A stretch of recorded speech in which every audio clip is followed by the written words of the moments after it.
Valérie Ndobo qui va nous entretenir sur comment améliorer la qualité de vie du patient valvulaire, ainsi qu'une présentation du Dr Wali Nyambou qui nous parlera de la réadaptation cardiovasculaire et l'exercice physique du patient valvulaire. Donc sans plus tarder, nous allons commencer cette session. Donc si Dr Yomba peut se mettre en place, je pense qu'on pourra commencer. Donc vous avez 12 minutes pour la présentation.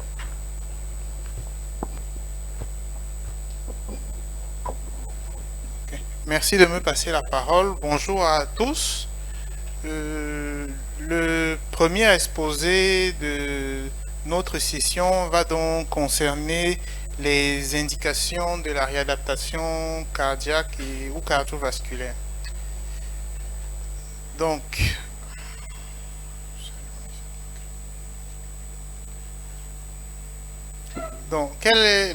qu'est-ce que la réadaptation cardiaque ou cardiovasculaire?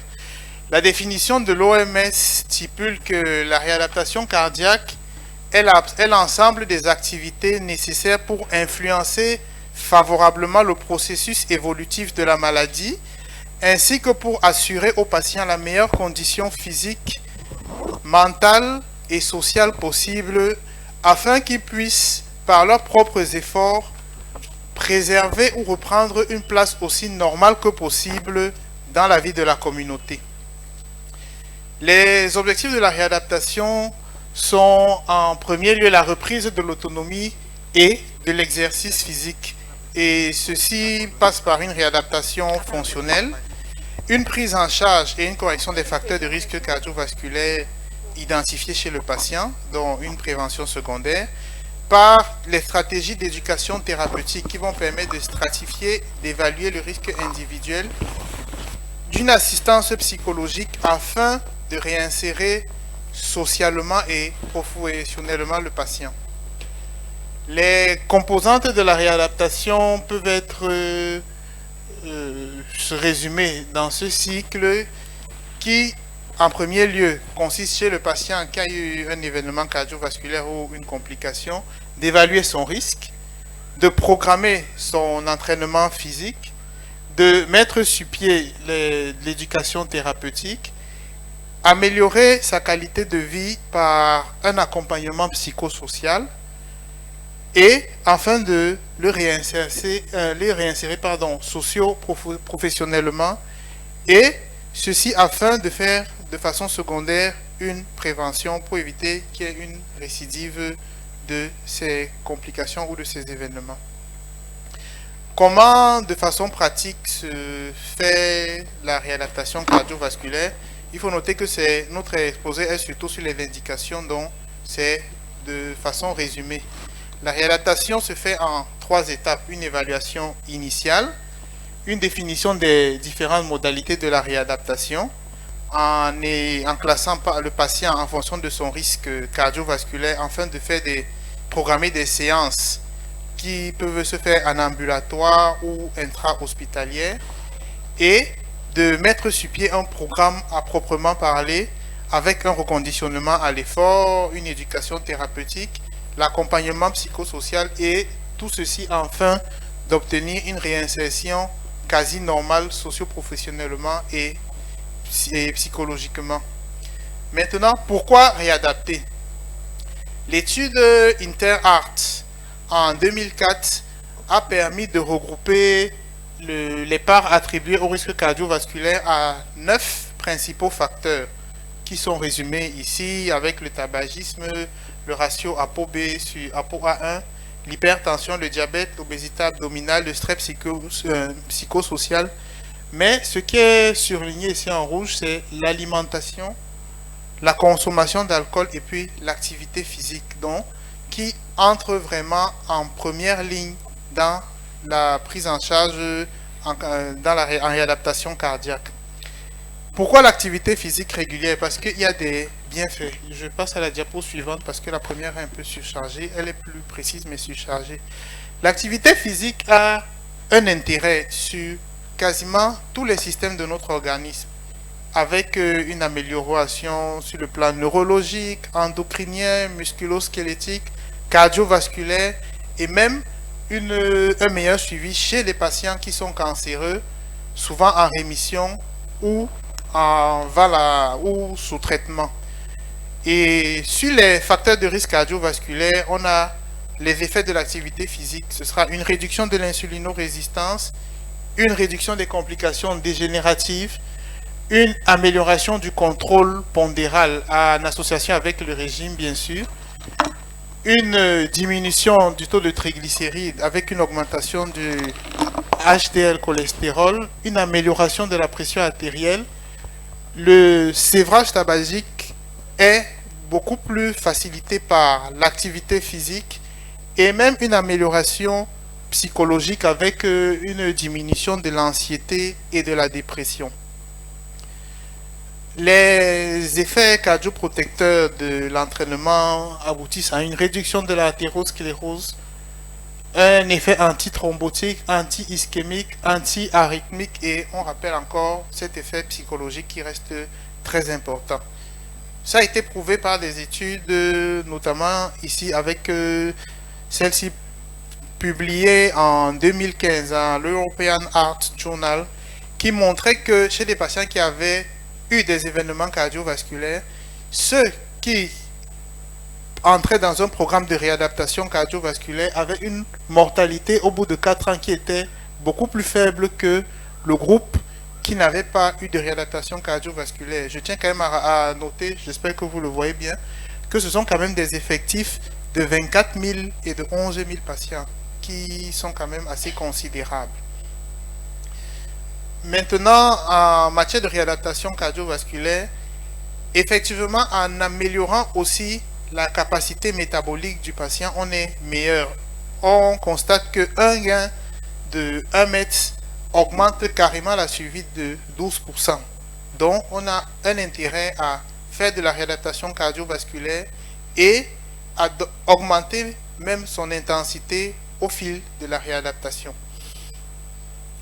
Il y a un bénéfice économique également qui est certes pas direct mais indirect parce que la réadaptation cardiovasculaire permet de diminuer le nombre d'événements d'hospitalisation, de réhospitalisation et donc diminuer le coût de la santé du patient, que ce soit pour lui mais également pour les formations sanitaires et pour les systèmes de santé.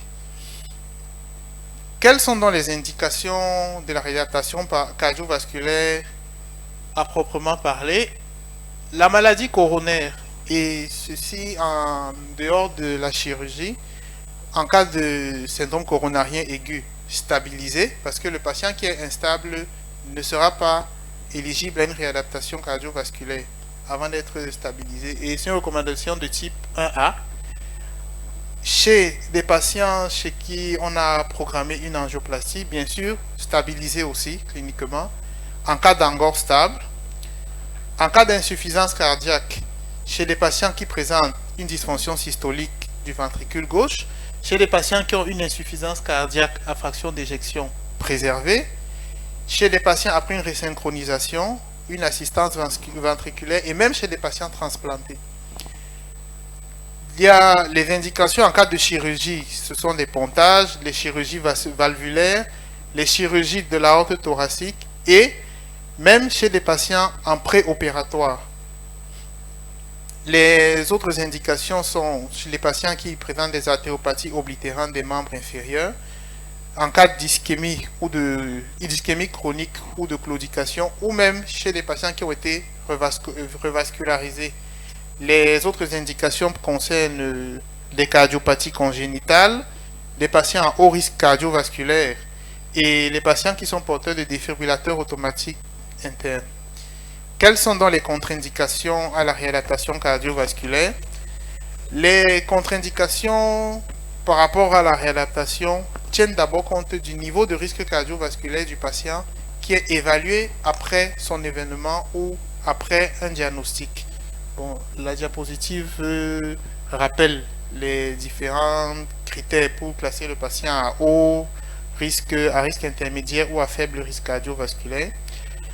Pourquoi les classer? Parce que la réadaptation cardiovasculaire peut avoir des complications qui sont certes rares.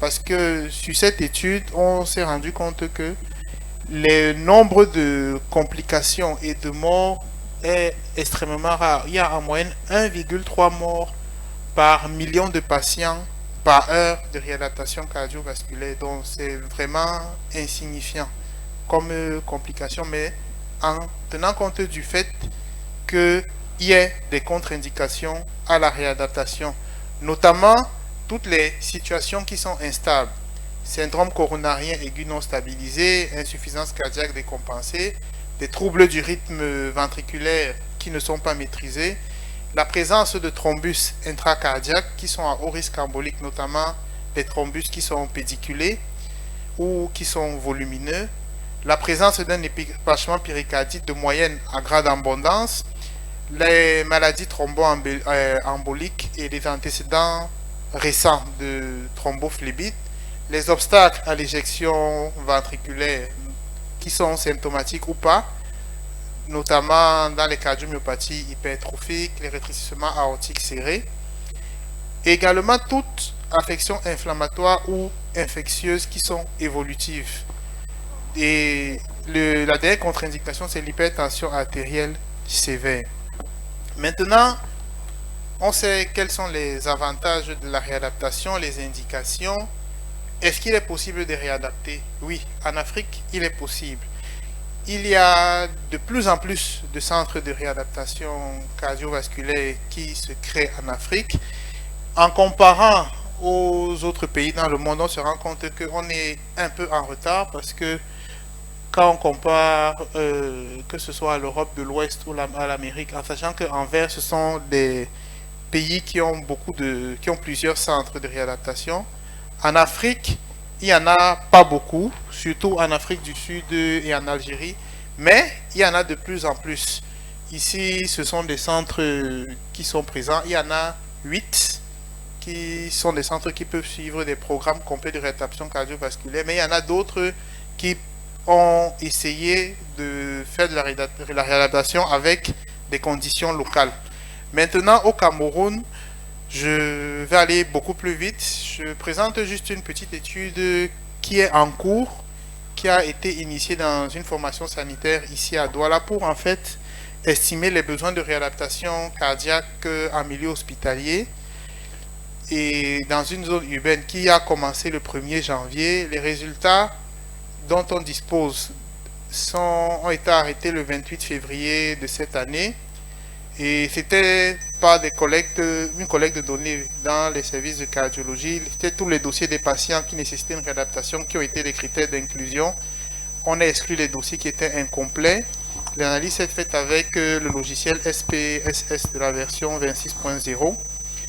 Et il y avait 331 dossiers éligibles, dont tous en réalité avaient des indications de réadaptation cardiovasculaire.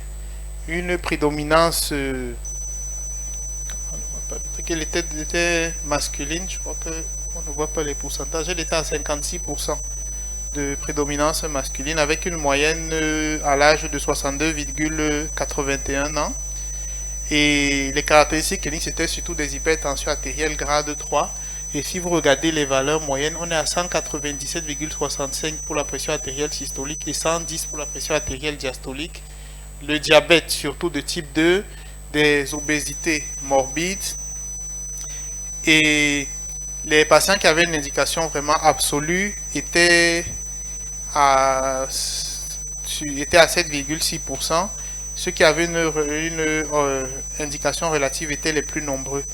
Et cette étude a montré quand même que même dans nos conditions, dans nos contextes, il y a des besoins de plus en plus fréquents en réadaptation cardiovasculaire et qu'il faut s'y mettre au point de créer un centre de réadaptation cardiovasculaire qui soit vraiment à la hauteur de nos patients pour permettre leur réinsertion sociale, surtout que la réadaptation a un bénéfice multifocal et qui est peut-être le meilleur traitement pléiotrope additionné aux médicaments en cours. Sur ce, je vous remercie pour votre attention.